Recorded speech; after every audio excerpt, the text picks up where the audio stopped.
C'est une question de quelqu'un qui demande quand il rentre à la mosquée, par exemple pour l'Acha, et qu'il y a la prière en Jama'a qui sont déjà à la dernière rak'at, par exemple. Il rentre avec eux dans la dernière rak'at, et puis l'imam il fait le taslim. Qu'est-ce qu'il doit faire? Est-ce qu'il doit prier la rak'at d'après à voix haute, ou il doit faire juste encore une à voix basse et puis deux à voix haute? Comment il doit faire pour continuer la prière? Alors, quand on vient et qu'on trouve l'imam, il est déjà dans la prière. Qu'il y a la deuxième rak'at, ou la troisième, ou la quatrième, c'est-à-dire il y a certaines rak'at qui sont passées, une ou deux ou trois. Parce que si quatre ils sont passés, ben alors tu fais ta prière tout seul. Alors il faut bien faire attention, bien retenir ce que je vais dire ici. Et on a deux hadiths.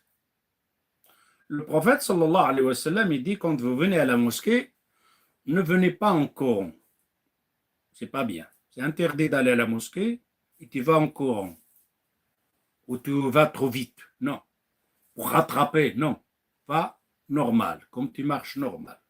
Pas courir. C'est interdit. Tu arrives à la mosquée essoufflé. Non. Pas tout doucement. Et le prophète, il dit, ne venez pas en courant. Venez tout doucement. Comme tu marches normal. Ni trop vite, ni trop long. فلا تأتوها وأنتم تسعون فما أدركتم فصلوا وما فاتكم فأتموا. Dans ce hadith, il dit, venez tout doucement. Ce que vous rattrapez donc de la prière, priez-le. Ce que vous avez raté comme rak'at, finissez.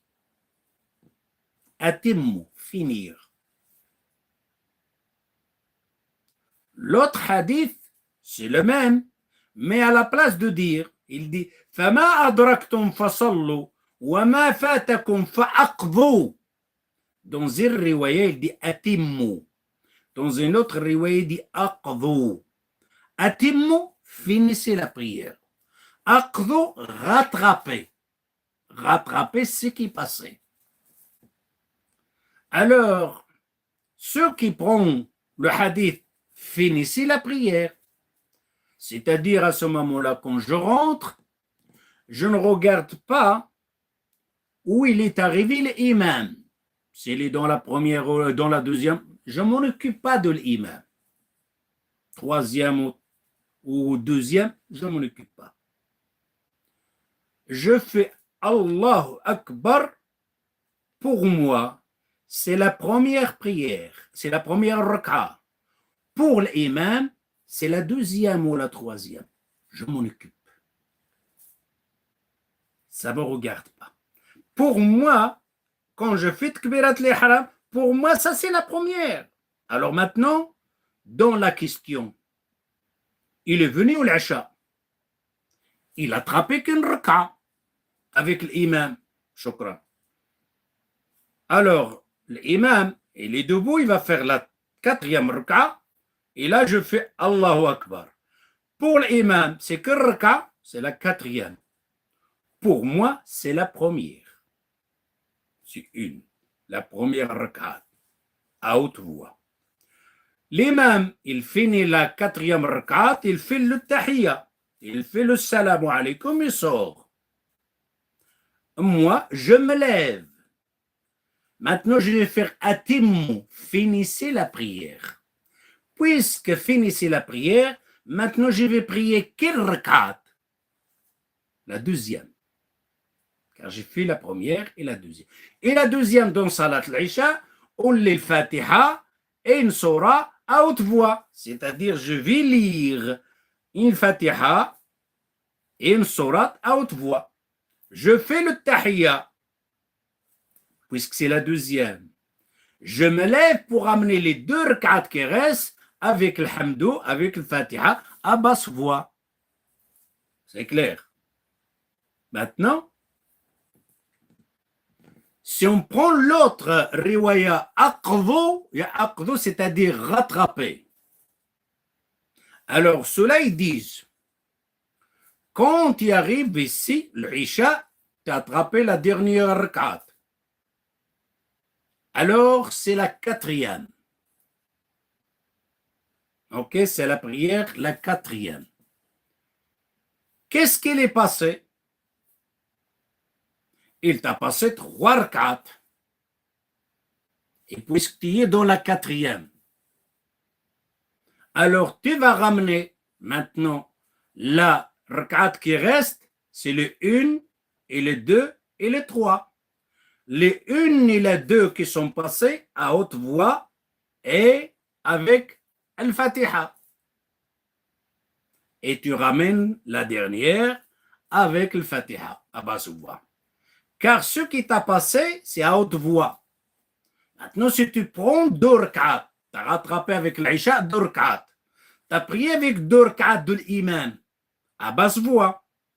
Naam. Imam, c'est la troisième et la quatrième. Toi, tu as prié avec lui la troisième et la quatrième. Tu te lèves, l'imam il sort, tu te lèves pour amener 2 rak'at. Les 2 rak'at, c'est quoi? C'est la première et la deuxième qui t'a pas prié avec l'imam. Alors tu vas les lire avec quoi? À haute voix. Et avec l'hamdou et une sura. Dans Aqdo. Dans l'autre, à Timono, tu arrives et tu as attrapé 2 rak'at avec l'imam à basse voix. Tu as prié combien? 2 rak'at. Tu vas te lever pour prier les 2 rak'at. Pour toi, c'est la troisième et la quatrième. Alors tu vas les lire comment? Avec le Fatiha basse voix. Le contraire de l'autre. Fatiha et Surah à haute voix. Mais laquelle qui est plus plausible? C'est celle atimmu. C'est celle finissez. Parce que aqdu veut dire aussi finissez.